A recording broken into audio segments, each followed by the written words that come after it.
না গো, কেমন আছো মা জননী? কে রে? ভুলে গেলে এর মধ্যে আমি দিদার গো, দিদার ছিল না, দারোগার মা। এবার ছিল তো? তাও ছিল না? আমার আর একটা নাম এককালে ছিল, ভুলে গেছি, দিদার সিস্টার। সেই যে আকালের পর পর তোমার মায়ের বেমারে ধরলো, শ্রীনগর হাসপাতালে তার রক্ত পরীক্ষা হইল, ডাক্তারের সিরিজ দেখে তোমার সে কি কান্দন মনে পড়ছে? ও, তা আপনি যা নামের বহর ঝাড়ছিলেন তাতে তো মুশকিলেই ফেলেছিলেন। না গো, যাই এবার, কাপড়ের ভারে কোমর ব্যাকা হইয়া গেল, যাই।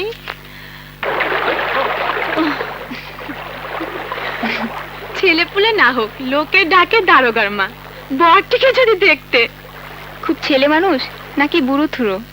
দুটোর একটাও না, লোকটা ওর কাজ সমান, তাই আমরা ওদের নাম দিয়েছি শিরি ফরহাদ।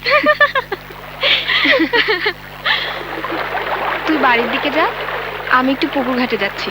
আচ্ছা।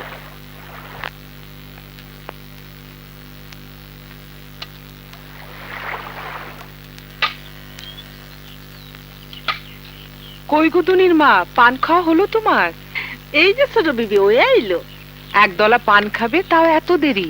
এই দেখি আর সাদে ছোট বিবি, তোমার বাড়ির পান বড় মিঠা, তাই রসা রসা খাইতে ভারী মজা। তাড়াতাড়ি করো। হ্যাঁ।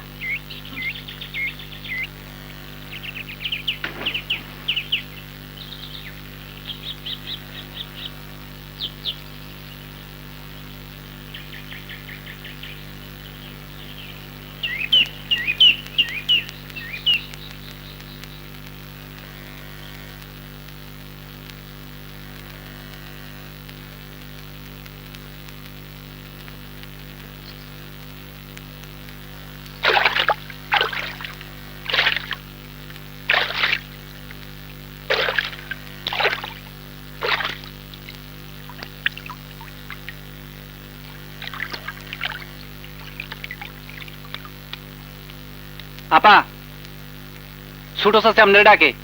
আসছি।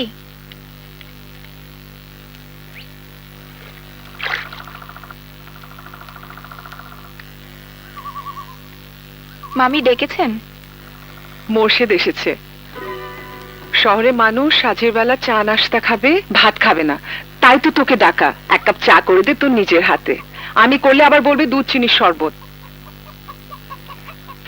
আর দুটো ডিম ভেঙে পোচ অমলেট যা খুশি একটা করে দে, নইলে আবার বলবে খালি পেটে চা খেলে পেট খারাপ করবে। ডাক্তারি পড়লে হবে কি, ও হয়েছে নিয়ম নীতিতে ডাক্তারেরও বাপ।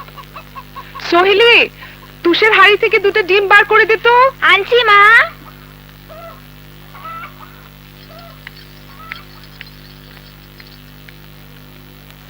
ওই হীনমনা মানুষটার কথা বলিস না তো।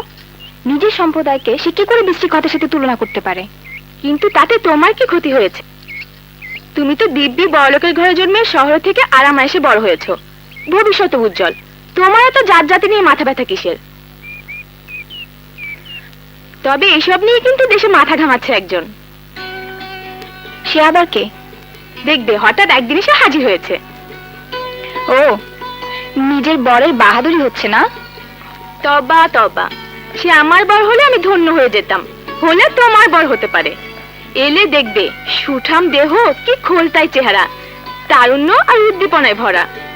বাদ দে ওসব, এবার তোর কথা বল। কি ব্যাপার? আচার খাচ্ছিস যে? যা।